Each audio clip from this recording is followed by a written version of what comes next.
Welcome to the Gourmet Woodsman. My name's Greg and I'm making kielbasa today. I'll be using about 2/3 pork and 1/3 beef. The pork is about 30% fat content and the beef is about 20% fat content. So let's get into this. We've got our meat weighed up for our kielbasa. We got to make the spices. All sausage needs salt. I'm going to do everything by weight so that it's completely, so that you're able to replicate it. I'm able to replicate it. And the fact is salt, but it's not all the same. It has different size crystals. And the truth is, if you were to weigh a cup of diamond crystal salt, it will weigh less than a cup of Morton salt. Now we're going to add our Instacure #1. This is what's going to make it safe for us to cold smoke this. I am going to add a little sugar to this. It's part of the layers, many layers of flavor. It all work together. When you put it all together, it just works. Find like with Asian food, like the sugar balances out the acidity. If you like sugar in a sausage, it just sort of mellows out the flavors. It brings them together. Helps just bring it all together. I'm going to go in with some white pepper. I'm going to go in with some garlic powder. I'm going to go in with some onion powder. I'm going to go in with some marjoram. Take some mustard seed and a little bit of celery seed. I'm going to take a dry frying pan, put those seeds in there. I'm going to go toast these off lightly, just over a low heat.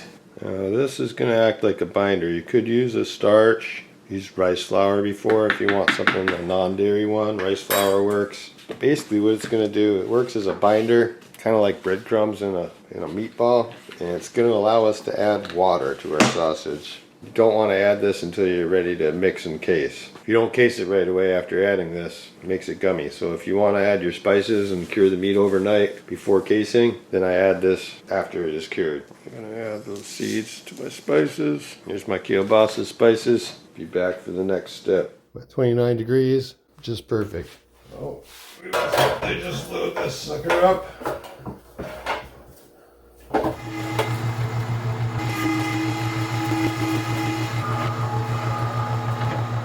Beautiful. I don't know if you can see how pebbly that is. It's just like beef pork pebbles. It's always easiest to wash these right after you use them, especially the sausage stuff, and everything after the next step you want to wash right away because it gets sticky and it gets to be a pain in the ass. So I'll put this in the freezer, wash up. Alright folks, it's been a long day. Sausage baking. I've made summer sausage. I've made salami. Finishing up with kielbasa. This thermometer kind of sucks. It's slow. One of these days I'm going to invest in a thermopan. Oh yeah, we're down at 29 degrees. 29 degrees is more than cold enough to mix this up. Just gotta love on this one more time because look at just the definition. Look at the size of that. Beautiful. That's what happens when you keep it cold. So I really like this kielbasa. It's simple, you know. It's just your salt. It's got some sugar for sweetness, a little pepper for spicy. Got your garlic and onion, a little marjoram for some brightness. And it's got your mustard and celery seed for a little bit of that bitter tang, that bitterness to go with the sweetness and the herb. It's just a good freaking sausage. I love it. And then the smoke, pretty heavily smoked. Ice water out of the freezer. Here's the binder. This is the milk powder. I've used rice powder, oat powder, kind of anything with some protein. You can add more water. When you add a binder, you can add more water, which adds more juiciness to your sauce. I'm going to add this water too. Just going to add it all, and we're going to go with it.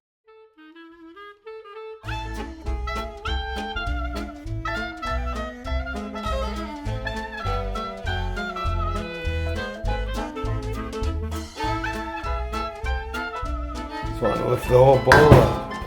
See that?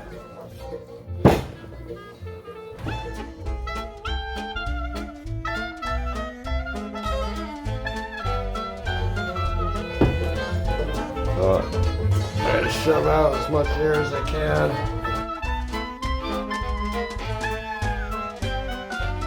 Alright, be back in a minute.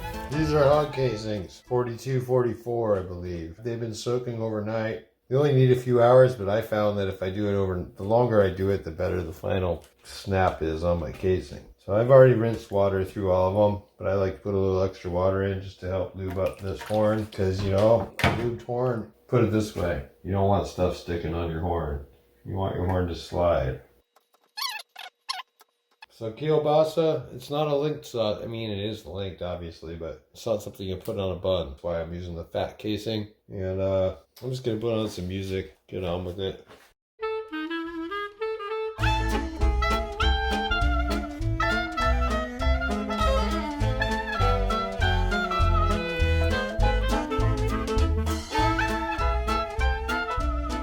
Next, I'll put my kielbasa on a rack like this into my refrigerator overnight. In the morning, they'll be darker, their casings will be drier, and I'll put them in the smoker. Finally got a clean smoke because I'm running a little hotter, closer to 180. Very hard to run a clean smoke when you're just keeping it at very cold temperatures like 125.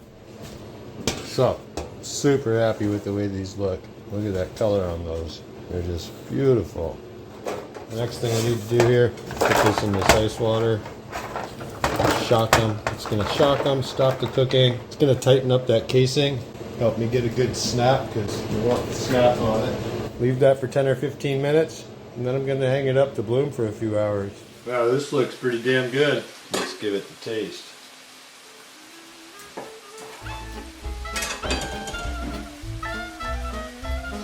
Oh yeah, we got some drippage.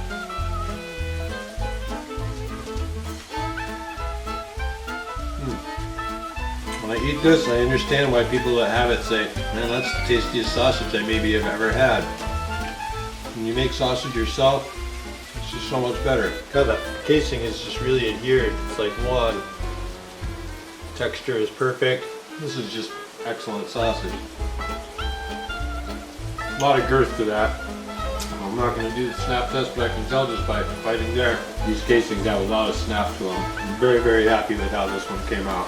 You hear that sound in the background? That's the sound of my onions cooking for peppers and sausage with a little bit of onions. Yeah, kielbasa was a success. Recommend it.